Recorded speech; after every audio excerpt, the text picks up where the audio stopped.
আপনাদের ভাইয়া বলছিল কেমন যেন 2 দিন যাবত কিছুই খেতে ভালো লাগছে না, এমন কিছু রান্না করো যেটা দিয়ে আমি যে পেট ভরে ভাত খেতে পারবো। তো 2 দিন আগে আপনাদের ভাইয়া একটা চাল কুমড়া অর্থাৎ কুমড়া এনেছিল। তো ফ্রিজে কয়েক পিস ইলিশ মাছের টুকরা ছিল, তো ভাবলাম যে এগুলা দিয়ে চাল কুমড়াটাকে রান্না করে ফেলি। আসসালামু আলাইকুম গাইস, কি অবস্থা সবার, কেমন আছেন? আলহামদুলিল্লাহ আমিও অনেক ভালো আছি। তো কুমড়া দিয়ে ইলিশ মাছটাকে রান্না করার জন্য আমি ফার্স্টে যেটা করলাম সেটা হচ্ছে পেঁয়াজ কুচি দিয়ে সেখানে কয়েকটা আস্ত আর কি কাঁচামরিচগুলোকে ফালি করে নিচ্ছি। সেগুলোকে দেওয়ার পর যে পেঁয়াজ রসুন বাটা দিয়েছি। পেঁয়াজ রসুন বাটাটাকে দেওয়ার পর আর কি সব ধরনের মশলা মানে মরিচের গুঁড়ো, হলুদের গুঁড়ো, ধনিয়ার গুঁড়ো, জিরার গুঁড়ো সবগুলোকে দিয়ে দিলাম।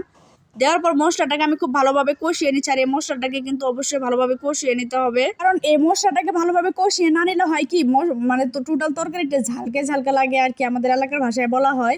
তো যাই হোক, সুন্দর করে কষিয়ে নেওয়ার পর দেখতেই পাচ্ছেন তেলগুলো উপরে উঠে এসেছিল। তারপর যে মাছের যে কয়েকটা পিস ছিল তো সেগুলোকে যে আর কি কষিয়ে নেওয়া মশলার মধ্যে দিয়ে দিলাম। দিয়ে সামান্য পরিমাণ পানি দিলাম যাতে মাছটা সুন্দর করে কষানো হয়ে যায়। মাশাআল্লাহ কালারটাও কিন্তু অনেক সুন্দর আসছিল। আর কুমড়া দিয়ে ইলিশ মাছ বা লাউ দিয়ে ইলিশ মাছ এটা কিন্তু দুর্দান্ত মজা লাগে খেতে।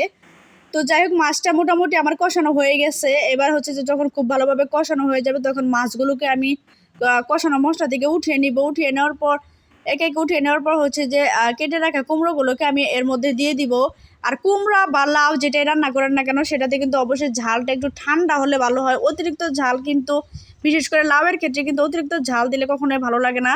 তো যাই হোক, মাছগুলো উঠানো শেষ হয়ে গিয়েছে। এখন আমি যে কুমড়াগুলোকে এর মধ্যে দিয়ে দিচ্ছি। কুমড়াগুলো দেওয়া হয়ে গেলে এটাকে একটু সময় নিয়ে বেশ কিছুক্ষণ ধরে কষিয়ে নিতে হবে। আর এখানে কিন্তু এখনকার মতো আমি কোনো রকমের পানি ব্যবহার করব না, কারণ লাউ বা কুমড়া থেকে কিন্তু প্রচুর পরিমাণ পানি ওঠে।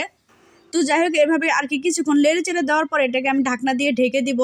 ঢাকনা দিয়ে ঢেকে দেওয়ার দেখুন 4-5 মিনিট পর একদম কিন্তু অনেকটুকু পানি উঠেছে। আর যে লাউটাও কিন্তু অনেকটা কমে গেছে, মানে একদম মিলিয়ে গিয়েছে। তো যাই হোক, এখন যে আমি যতটুকু পানি লাগে আর কি পুরোপুরি লাউটা সিদ্ধ হওয়ার জন্য আমি ততটুকু পানি দিয়ে দিব। আর লাউ কিন্তু মোটামুটিভাবে সিদ্ধ হয়ে গিয়েছে।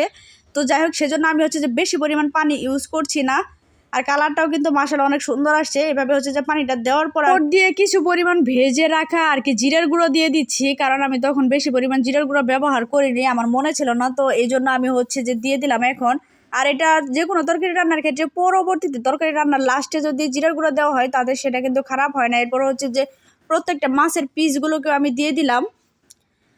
আর এই তো এভাবে আর কিছুক্ষণ যে সিদ্ধ করে নেওয়ার পরে আমার এই তরকারিটা হয়ে যাবে। তো আজকের এই তরকারি রান্নাটা আপনাদের কাছে কেমন লেগেছে সেটা কিন্তু অবশ্যই জানাতে ভুলবেন না। আর সবসময় একটা কথা বলি, আমি কিন্তু এতটা পাকা রাঁধুনি না যে আমি খুব ভালো রান্না করতে পারি। আমি আসলে যেমনটা রান্না করতে পারি তেমনটাই আপনাদের সাথে শেয়ার করি। তো তরকারির কালারটাও কিন্তু মাশাআল্লাহ সুন্দর আসছে।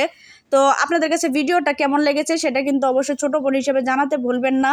আর আজকের মতো এ পর্যন্ত, সকলে ভালো থাকবেন আর আমার জন্য একটু দোয়া করবেন। আল্লাহ হাফেজ, টাটা।